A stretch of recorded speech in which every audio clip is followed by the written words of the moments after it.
The broadcast is now starting. All attendees are in listen-only mode. Hello, everyone. This is Victor Hedenberg from the Business Graduates Association, and welcome to our Impact Trailblazer series, a chance and opportunity for faculty members at business schools to present their research to general audiences. With me today, I have Professor Rodriguez, who is a professor at ASPEA Graduate School of Management in Ecuador. He received his PhD from ESADE Business School in Barcelona, and he's the director of the program of Sustainable Business Strategy and Business Models, and the executive education program at ESPOL. He also teaches the courses of business sustainability and supply chain management in the MBA and the sustainable agribusiness master program. So, without much further ado, I would like to present this over to Professor Rodriguez, who can give you a thorough overview of his research topic. So please go ahead, Professor. Well, thank you, Victor. Well, first of all, good morning or good afternoon, depending which you are. For me, it's a great pleasure to present my research in this space. And I really appreciate any questions or doubts or any comment you have at the end of the presentation. I have divided my presentation in 5 parts. First of all, I'm going to briefly explain what motivated this research, and also I will tell you what I'm doing right now, how my research evolved after this publication. Then I will comment on which were the research objectives and the contribution this research made to the field of sustainable supply chain management. Then briefly explain the research methods and how all the concerns about internal validity, construct validity, and so forth were addressed. I'm going to spend a little bit of more time on the results and how and what we learned from this research. And finally, what are the managerial implications and what are the key insights that managers in supply management practices or broad sustainable supply chain management can do with this piece of information. So probably if you have read the paper, you probably, depending on which field is your expertise, you might not be aware of some of the concepts explained there or how or the positioning that the paper has. This is a research topic on socially sustainable supply chain management, and specifically also concerned with the topic of supply chain continuity. From that perspective, poverty is a big issue because it affects long-term supply chain productivity, especially on supply chains that have a high concentration of suppliers in developing economies. Some examples of this type of supply chains are the food supply chain, also the apparel or the fashion supply chain. And recently also the plastic or the metal production, metal manufacturing industries, because most of the raw materials is recycled and the recycling also is in the hands of actors at the base of the pyramid. And also from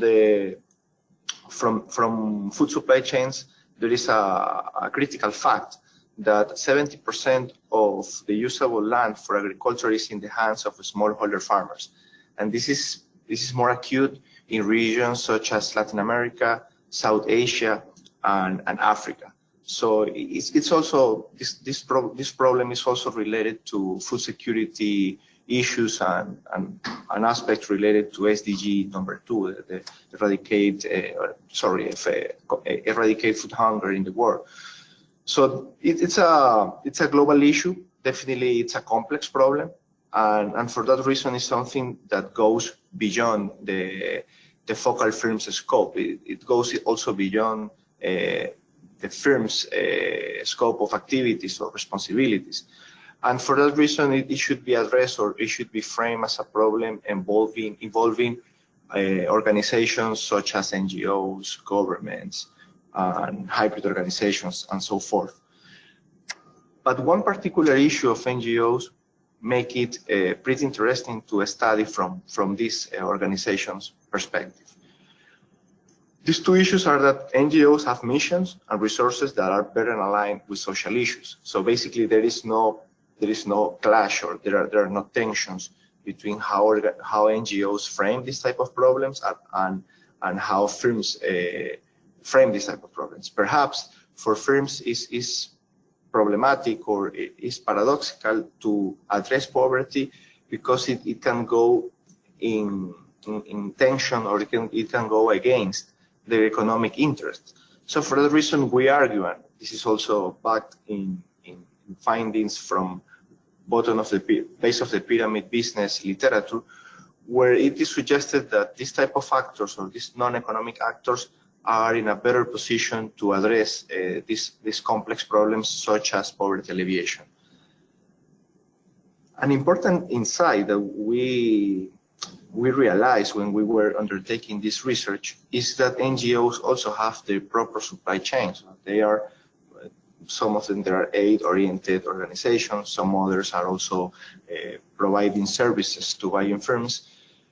But independently of which is the activity of the NGO, they have processes, they have a stock of goods and resources that they combine in order to deliver the activity, or to deliver the service, or to deliver whatever its mission is, to deliver that social value to the intended audience. So by definition, or from a supply chain perspective, this organization also have a supply chain.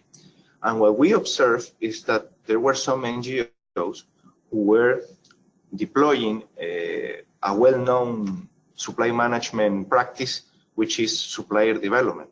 There were some NGOs that were undertaking training programs for vulnerable populations in order that they improve their capabilities so they can incorporate themselves to supply chains, or they can undertake entrepreneurial endeavors, or start new businesses, or small firms or small businesses. So from that perspective, what this research tackles is basically that how the NGO use their supply chains to alleviate poverty. And specifically, we ask ourselves two research questions. The first one is related to the resources that the NGOs undertake in these supply management practices. And the second one is related to the firms' resources that NGOs seek so that they can undertake these supply management practices for poverty alleviation. The main contribution of this paper is that, well, from a supply chain perspective, or from this literature, it is little research the economic actors use well. So this is a broad field that was unexplored, or this is still under exploration, and we need to get better ideas and grasp better how can firms deliver social value, or how can supply chains deliver social value in this context. And in that sense, we argue that our framework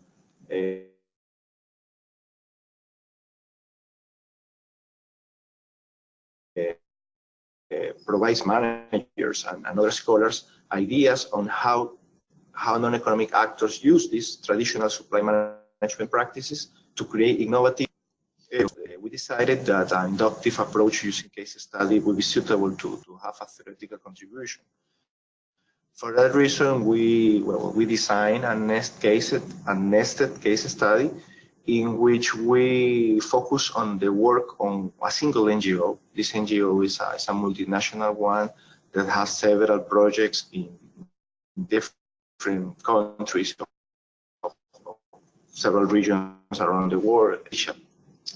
And the approach of this NGO basically to address the mission was to empower and to develop the capabilities of vulnerable people so they can develop businesses, or they can develop products, or they can become suppliers of larger supply chains. So basically that was the approach that they have. We decided to focus on one country to also isolate any other institutional and explain the variability of what we were observing. For that reason, we decided to focus on one country, and we addressed let's say the initiative of this NGO with 6 different firms that were located in 6 different supply chains.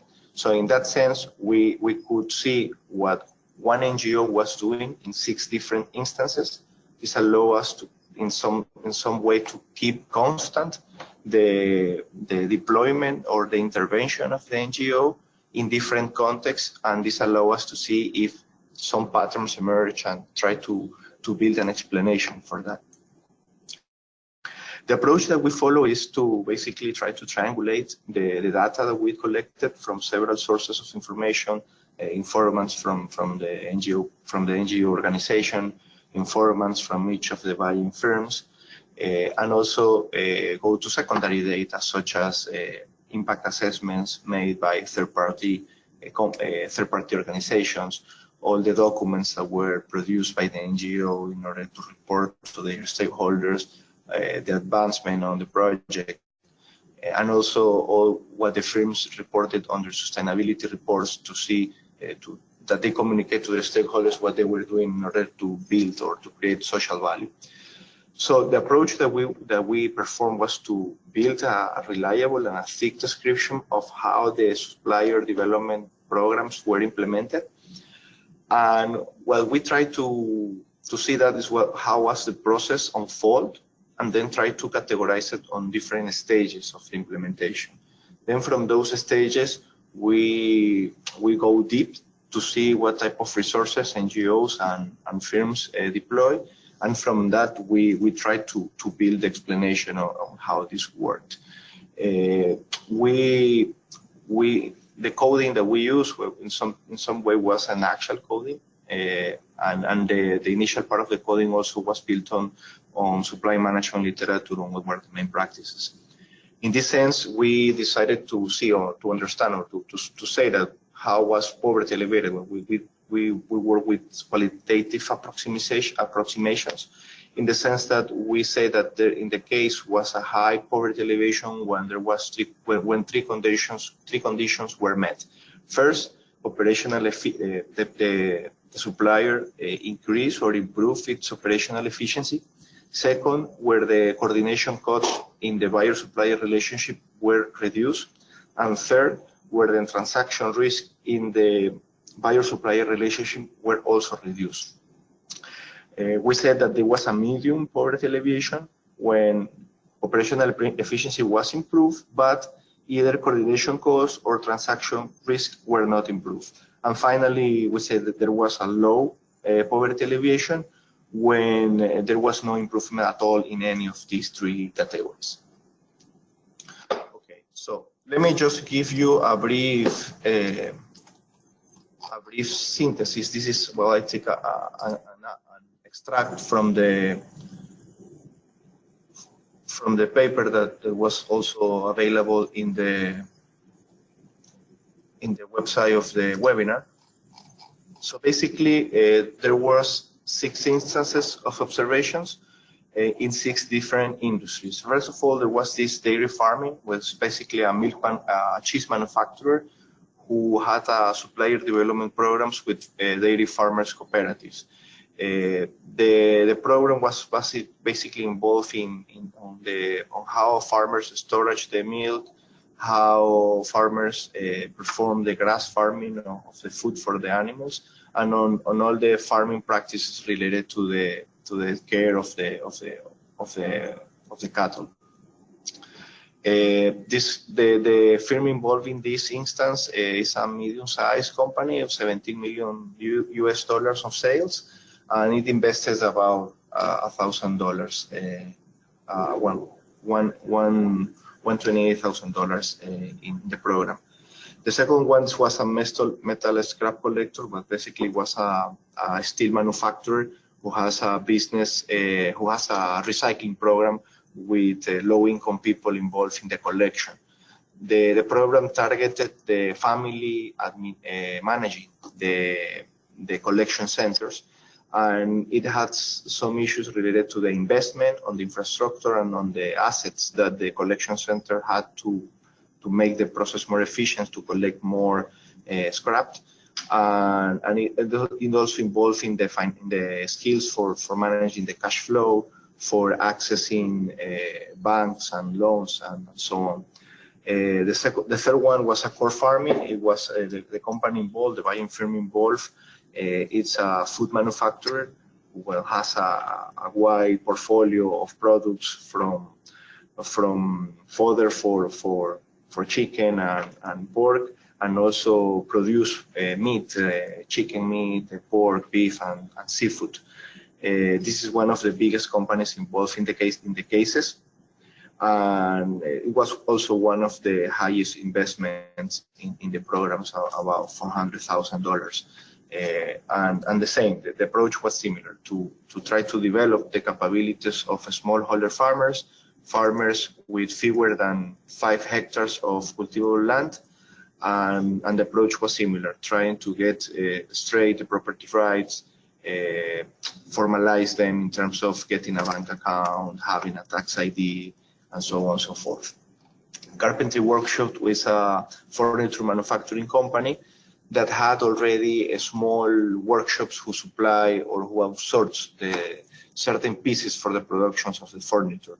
These small suppliers had workers with very low skills or unprepared for this type of work.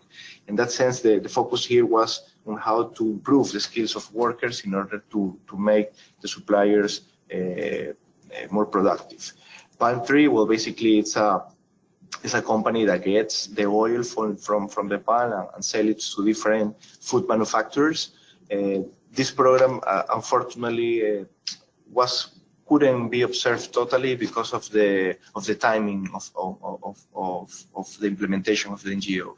Basically, the NGO approached this company by the end of the project, and due to how the project was structured, it cannot make a follow-up on this company in order to see how this was implemented. So it was implemented by the NGO, but they could not assess the result on this instance of observation.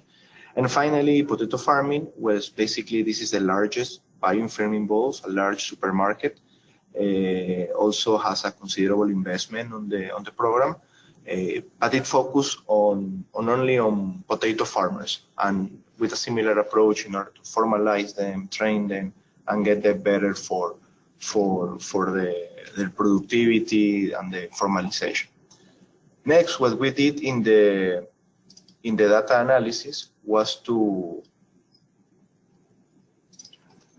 categorize the process of implementations and the process of implementation. And what we saw is that there were 3 main stages. First of all, well, the NGO do the field work, initiate the project, approach buying firms, negotiate with them, commit the buying firms to undertake this project, and then try to put in contact the buying firm with these suppliers in vulnerable conditions.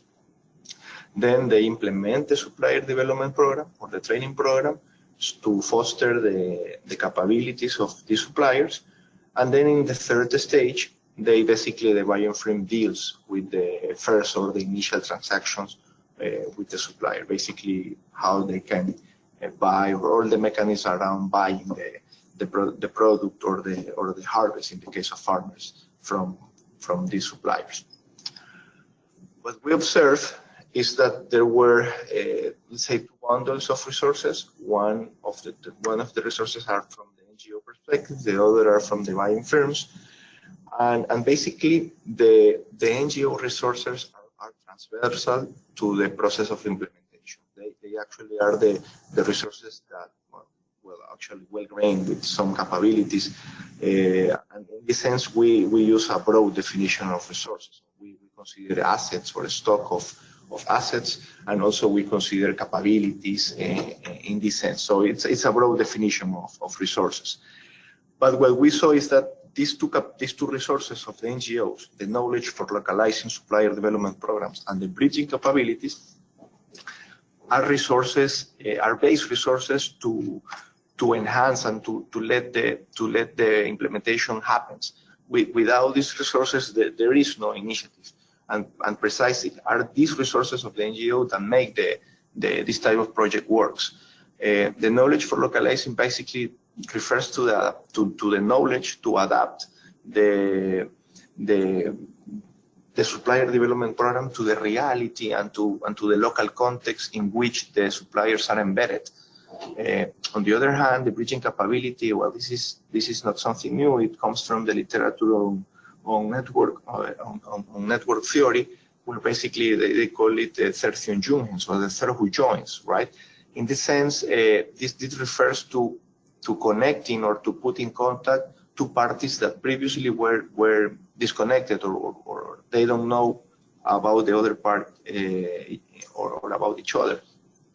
So in this sense, these two types of resources were valuable because they have a high incidence on reducing transaction costs and on improving capabilities.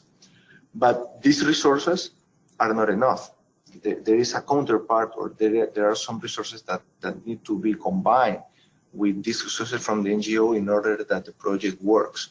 And we identify three resources from the buying firm perspective that were critical in this sense. The first of all is routines on transferring know-how, where basically it includes procedures that the firms repetitively perform in order to improve the technical capabilities of suppliers and organizing events so the suppliers can learn how to perform better their business, organize visits to bioinform facilities, so there can be this learning and this capability development from the supplier perspective. The second one is something that we didn't expect to see, but actually one of the main issues related with transaction costs are related to aggregating production and implementing information technology in the relationship, so the information can be better transmitted or can be better shared, and this connects to the idea of making decisions faster and making transaction smooth. And in that sense, we see that the buying firms that have electronic or very well implemented information system to make the payments to suppliers, to have a warehouse and routes to collect the production from the suppliers were really important. And finally, what we see is that as you probably know, this context is highly leveraged or is highly built on or there are a lot of institutional voids in this context. So for that reason, what we saw is that it's important that the firm who source the raw material or the product of the supplier manage the transaction with procedural fairness. This enhances the trust, this builds the commitment with the supplier, and as a consequence, this reduces the transaction risk between the two parties. Having said that, our theoretical framework focuses on these three variables: operational efficiency, coordination costs, and transaction risk. And what we propose is that this combination of resources, NGOs and buying firms, is that enhance the likelihood of alleviating poverty in BOP suppliers. First of all, what we say is that it's important that the knowledge to localize supplier development be combined with knowledge transfer routines, and as a consequence of this combination or the interaction of these two resources is that operational efficiency is improved. Second, this bridging capability combined with the logistical resources and the interaction of these two resources in the supplier development program enhance or reduce, in this case, the coordination cost of the buyer-supplier relationship. And finally, the NGO knowledge to localize the supplier development program combined with relational contracting based on procedural fairness, it's also important to mitigate the transaction risk and in a sense also enhance the probability of the buying firm to capture value from these projects or from this type of activities. So just to close, what can managers learn from this study? Well, first of all is that many firms have already routines and resources in terms of logistical issues or in terms of transferring best practices of transferring knowledge. But the BOP presents a challenge for these firms, and this knowledge needs to be adapted to the context. In this sense, what we find in this case is that two critical issues for contextualizing the buying firm routines are the bridging and the knowledge localization NGOs resources or capabilities. Then we can discuss further. Are these capabilities exclusively held by the NGO? Well, this is something to discuss about. Maybe there are some governmental agencies that have these resources.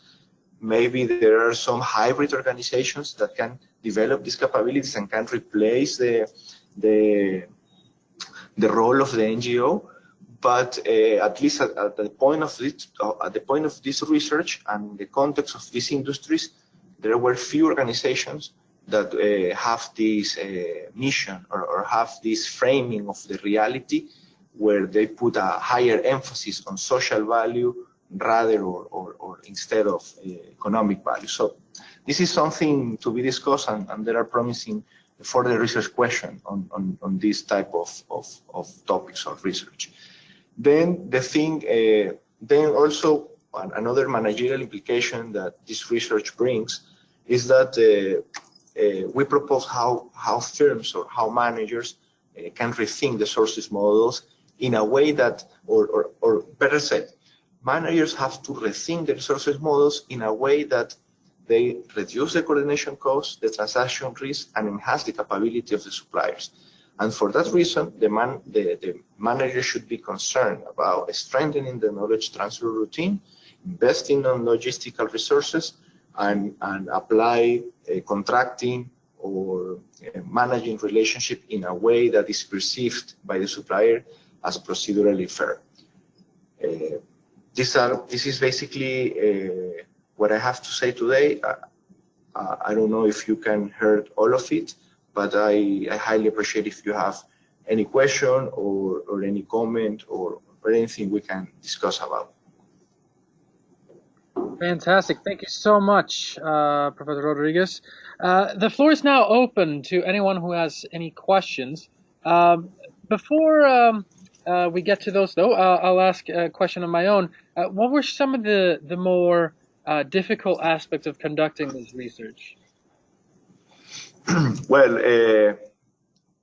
one of the key challenges was that I was doing my PhD in Spain, and managers were in Ecuador, and some of them were not available for Skype interviews or things like that. So every summer that I came back to Ecuador, I spent 2 or 3 months visiting them, making the interviews, going to the field to see the suppliers, and so on and so forth. Perhaps that was the main challenge, because I performed this research when I was a PhD student. So perhaps that was more of the challenge. Now that I'm back in Ecuador, I could say that I'm close to them, and this could be reduced. But then there are certain, when you want to go further on, let's say you want to work on the implications of this type of research, then you find that some of the managers are not willing to talk about certain of these topics, because probably they are, I don't know if they are scared, or they are, I don't know, it's like there is some type of closeness on their part, that they don't want to talk about certain topics and specifically about the strategic intentions on doing this type of projects, or specifically the firms that perform this type of projects and the projects didn't work as expected. So when that happens, which is valuable for research purposes, managers don't really want to talk about or share information about that. So they only want to share when it works and it works well. But when you want to contrast it with firms that aim to undertake but didn't work, then then there is no available information, or few managers are willing to talk about that. So that's actually a challenge of doing research in this type of topics. Absolutely, I can understand that. And on a related subject right there, a lot of firms and companies. There was an article on this not so long ago, talking about how a lot of firms talk a lot about sustainability and want to alleviate poverty, but really their let's say their actions aren't really meeting those terms of goals. It's a lot of talk and a lot of fluff. Do you have any opinions or anything to say on that matter? Well, actually, what I found from this research is that managers are not that aware of the impact of the consequence that the program have.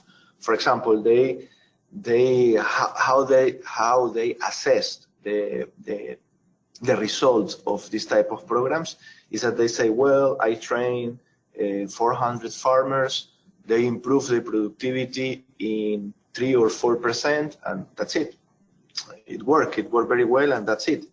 So there is no impact assessment from their part to see if actually that increase in productivity led to purchasing more assets for their household, or it improved the welfare of their kids, or as a result of that they can access health services or financial services.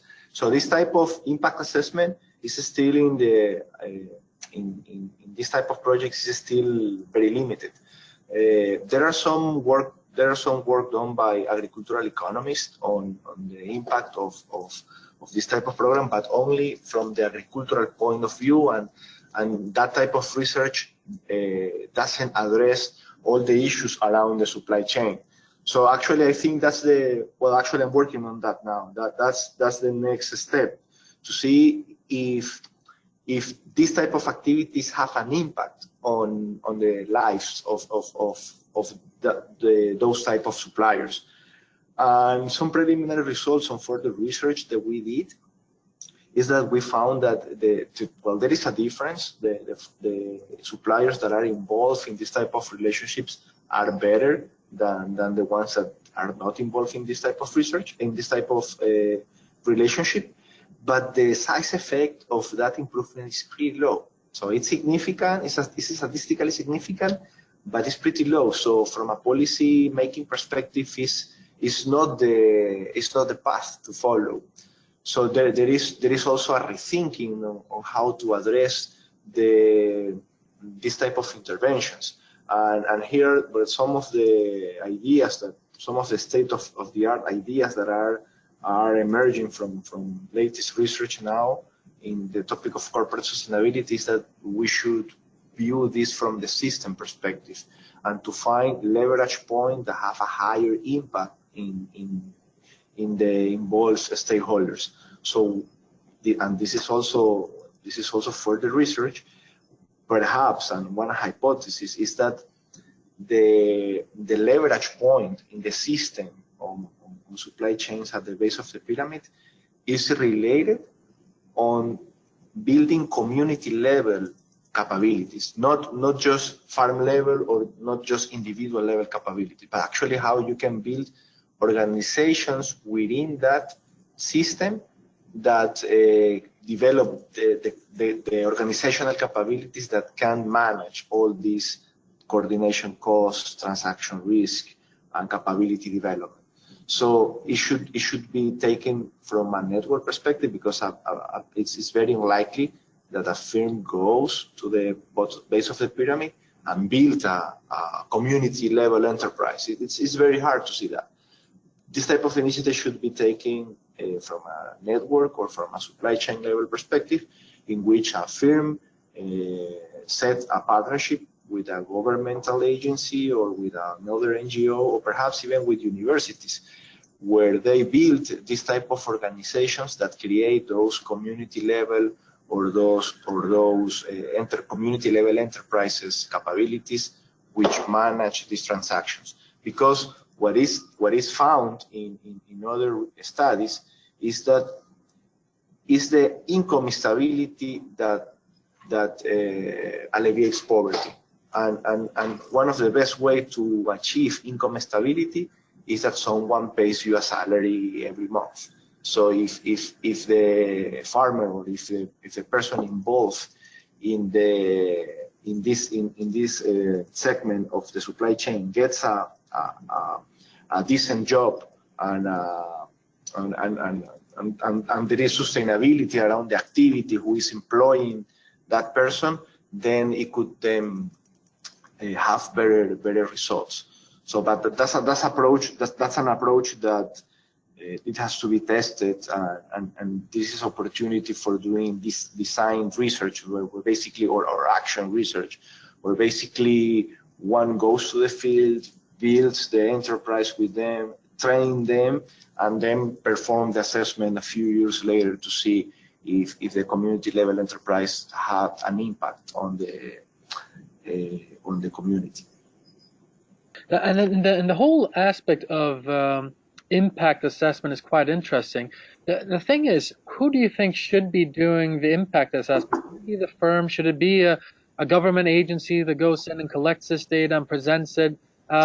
Because it seems that this is another inefficient, I mean, it could be a way of, aside from GDP being a way to see a country's wealth and so forth, you could see also the country's effectiveness in terms of how it works with suppliers and NGOs. Who do you think that should fall under? Well, actually, the latest economic prize, Nobel Prize winners were scholars that make their scholarly impact doing impact assessment. I mean, writing papers about how to do impact assessment, but also doing impact assessment on issues that were related to poor people or to poor persons. So one let's say one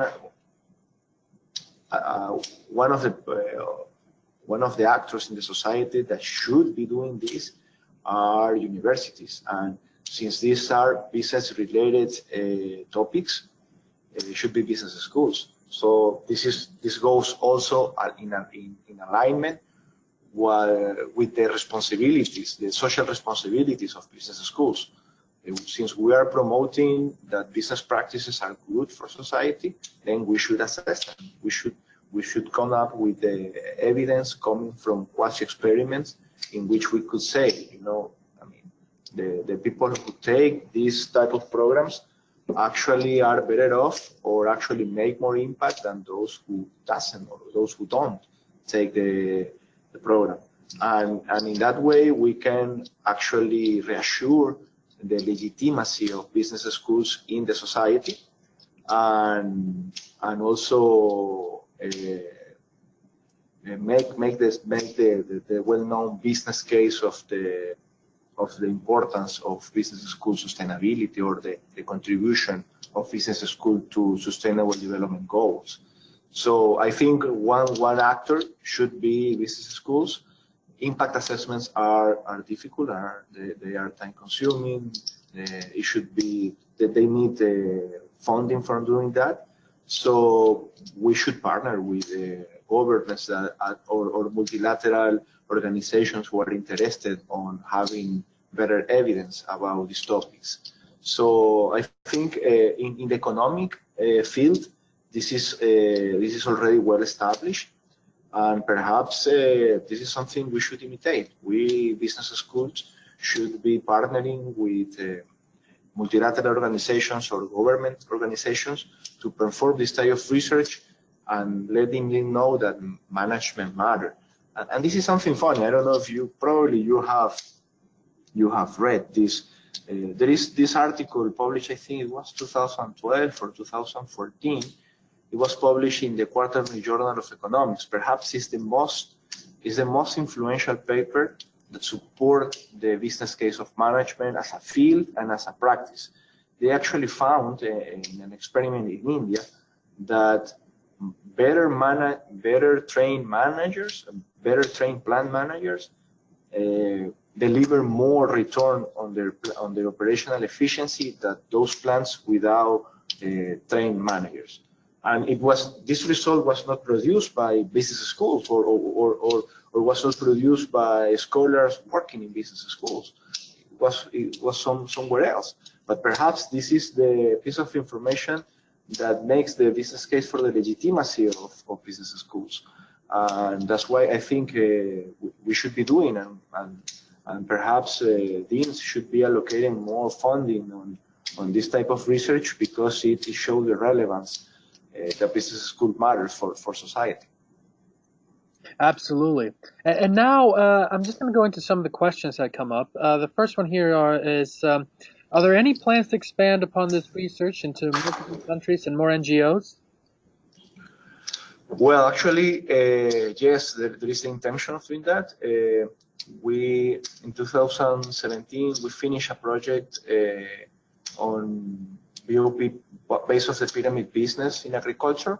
Now we are submitting some of the papers on that sense to journals in the operation management literature, and some of the ideas that I previously told come from that research.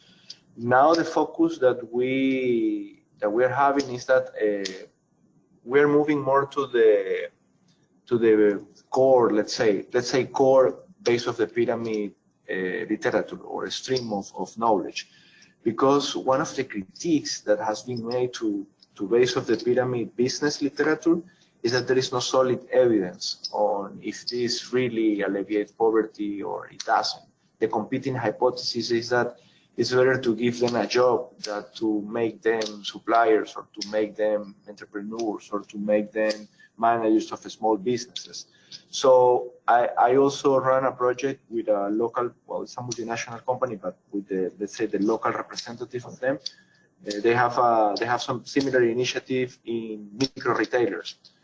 Perhaps you know it, but micro retailers, these micro retailers are the neighborhood shops that are in slum neighborhoods or in low income neighborhoods.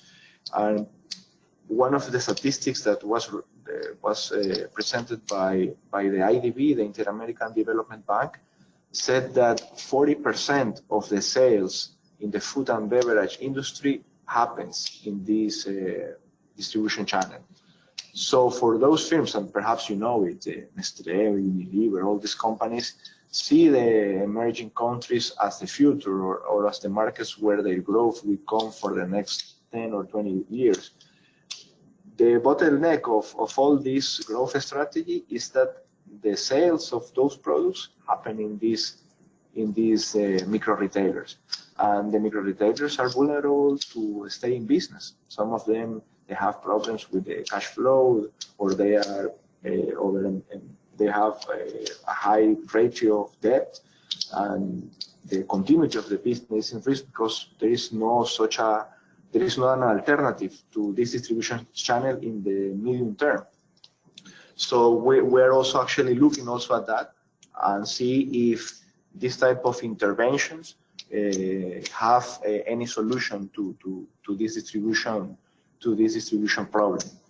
And perhaps another, going in the same direction, another line of research that we should consider about is instead of looking at an entrepreneur, or perhaps looking at rural entrepreneurs and how rural entrepreneurs are related to the idea of community-owned enterprises. And in the sense that there are a scarcity of this type of enterprises, but this type of enterprises has a higher social impact that traditional or multinational companies have. So this is a type of organizational form that perhaps it should be explored to see, first of all, if they have a higher impact and test that relationship. And second, to understand the process of how these organizations come to life and what organizational factors make them sustain in the long term. So I think that's also a critical path of research for business schools. And all this goes, I think, will strengthen the empirical evidence that is about base of the pyramid businesses. Great. The next question here, what are the most successful ways in bridging knowledge for localizations? That's a good one. The most successful one, I could say that the most successful one is funny because these NGOs who manage to bridge well companies with bottom of the pyramid actors are those NGOs that hire MBA students or that hire people with an MBA experience. So this was the case of this NGO. They hire officers that had business backgrounds and they were comfortable to talk to managers and also were savvy enough and had experience in development projects and also have conversations with the people in the base of the pyramid. So this ambidexterity of talking to corporate related people and to talk to small suppliers is the critical asset and the critical capability about them. And some of them were MBA students coming from Ecuadorian business schools. So perhaps the best way is to bring these ambidextrous people to work on the NGOs. But then the next question that also has important implications for business schools is that what are we doing to form, to develop these people, to train these people, to get them those skills? And that's something really interesting that I'm not aware. I mean, there are some MBAs that have a track for NGO management, but I'm not aware if there is a training program or a academic program for ambidextrous people who can have this conversation or engagement with these so diverse audiences. Fantastic. The next question here, is a NGO really suitable to I think it's supposed to say effective manager to reduce poverty? My experience in Africa and South America is that they affect or they are bureaucratic. Yeah, well, this is a special case of an NGO because this was an NGO who was business oriented. They were not in the aid related or in the activity of giving aid to or support to people or to fund projects with the, let's say, social projects with the community. Perhaps it's not the proper term, but what I'm saying is that this NGO was focused on building capabilities on the people and connecting them with the buying firms. Yes, there is bureaucracy. That was some of the complaints from the firms. They would say that it's tough to work with an NGO for that reason, because some of the things in firms happens very quick, like it's just a phone call or it's just an email, and then you just perform. But with NGO, it is more slowly in that sense. But the thing is that this is like this is the price it has to be paid, but still it becomes a question of if we are better off with the bureaucracy or with this bureaucracy or these barriers to easiness in the transaction, or in the sense that it has to be the firm that has to go deep into the base of the pyramid, build a relationship with the community, set up all the training programs, and then source the raw materials from them. Which of these two alternatives are the ones with lower transaction costs is actually an academic question. And I don't know if it has been explored. Certainly I haven't. But that's testable. That would be a pretty interesting research question. So, but my research so far, what says is that this is a type of NGO that has managed a path to bridge firms with BOP actors, and it has worked to the extent of the evidence that I presented, but still we need to. They perform some impact assessment, but still I think it should be replicated. I think because perhaps more data points need to be collected. But still, this is the first, let's say, is perhaps one of the first pieces of information that brings this to the table, and then we should get going in the discussion and produce more research to see if the results replicate and how the field goes from there. Great. And the next question here is says, do you believe that your findings of improvement in the Ecuador case you provided could serve as a model that can be applied in well-developed larger economies that may have lower portion in the general population who are living below the poverty line to reduce that poverty even further? I haven't thought about that, but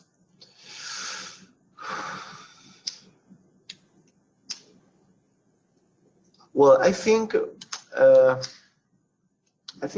we should be cautious about the external validity of this. There are some community level interventions at the neighborhood level that sociologists have done in the sense of reducing poverty in urban context, because in developed economies the higher proportion of poor people is in urban context, and usually the reality of the urban context is also correlated with migration and with cultural issues on how people deal with migration and how the government support the insertion of immigrants into the country. So that's a much broader and more complex reality. However, there is an idea, or could be seen also as a hypothesis, that the bonding social capital at the neighborhood level is a way of dealing with poverty in this type of context. So this type of research didn't address how bonding social capital is built or how can it be built, but perhaps one idea for further consideration is this one, that how social bonding is built at the neighborhood level, so then the community can foster and can reduce poverty. And the idea of social capital, I think, is more valid in these days than ever. And probably you are aware of all the turmoil that is happening in several countries in Latin America, where there is this distrust between actors in society. Indigenous people don't trust business people. Business people don't trust the government don't trust businessmen, and so forth, so on, right? So we are in the middle of a crisis of social capital in society, and this is not a new idea. This was already, it has been said in the early 2000s, right? So I think perhaps there is a cycle, but I think with all the events happening around the world, tells that the idea of strengthening the social capital at the neighborhood level or at any other different level can be an idea worth testing. Very good answer, actually. And the next question here, poverty alleviation is multifaceted. If time and resources were limitless within the time which you conducted this research, what additional elements would you have liked to explore in the topic? Well, no, we didn't consider, in the research they present you, we didn't consider a multidimensional perspective on poverty. We just focus on these three issues: the coordination cost, the transaction risk, and the capability development. The assumption behind that is that, well, it's part assumption, part evidence, is that the farmers with better capabilities, they are more likely to elevate poverty. Sorry, small suppliers with better capabilities are more likely to elevate poverty. Suppliers with lower transaction cost are more likely to be connected in or to be incorporated into supply chains, and as a consequence of that, enhance alleviate the poverty, and the same with transaction risk. But this is assumption. The assumption is that if you reduce the coordination cost, then the remaining will flourish, right? And this is what we need to test. We need to test if this relationship is true, or if this relationship is empirically valid, right? Following that idea, I think we should perform various tests on this idea, because there is an intermediate level variable which is critical for poverty alleviation, and that variable is investment in assets. So how likely is that a small supplier that has improved its cash flow, or that has a higher cash flow, how that cash flow turns into investment for their business, and as a result of that investment, the business grows, right? So that's the following relationship we should test. If the improvement in the capabilities and the cash flow improve the investment on assets, and then see if the investment on assets also explains improvements in household level socioeconomic values, such as access to health services, access to pension funding, any type of retirement pension fund, access to education for their children, and also investment in assets of the home or the household, such as improving the appliances for which they use for their local for their daily activities. Also, if with that improved income that they have, they are now able to buy vehicles for the family, motorcycle, pickup, or any type of truck for their usage. So this I would say is the following steps, and in that sense, looking at health, education, assets for the home, and so on and so forth, goes in line with the multidimensional view of poverty. But first of all, I think we should test that to see if there is a reinvestment in assets. Otherwise, there won't be business continuity on the supplier side, and supply chains will remain vulnerable. Great, and I think we can have one more question, though that depends on, could you answer it in a couple of minutes? Okay, I will do my best. Okay, so the last question here is, NGOs have normally a volunteer structure, not the capabilities necessary according to this paper. What do you do in this instance? Well, in this case, this NGO could hire employees because the project was multi-country and multi-year.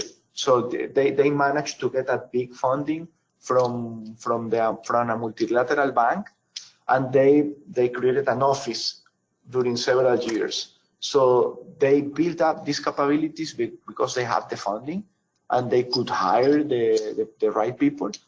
But something that we didn't study, but we saw let's say we had the feeling when we saw the data, is that somehow this NGO, it has the main office in a European country. Somehow this NGO was able to redeploy this project level structure in every country that they go. So perhaps there are volunteers that work on the fundraising for the NGO, but on the operative side, they have a project level structure where they hire employees and they deploy them consistently in every country.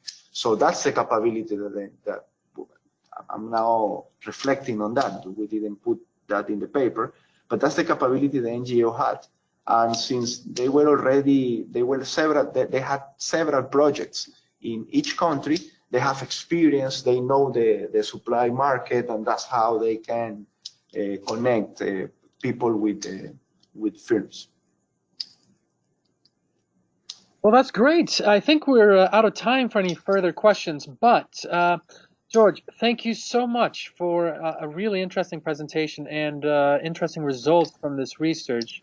And actually, it will be interesting to see the follow-up on your continuous and broadening focus as well, and to see what the results will be in that instance. So thank you again very much for this webinar. No, on the contrary, thanks to you, Victor, and thanks to AMBA for making this space happen. And I'm keen on seeing further webinars on interesting topics. Fantastic. Well, as you guys know, our next webinar will be coming up. Just go to the BJ Trailblazer Impact webinar page, and you'll find all the upcoming research coming from faculty members across all types of business schools that are members of the Business Graduates Association. Until then, I wish you all a pleasant day, and we'll be in touch for the next webinar. Take care. Bye-bye.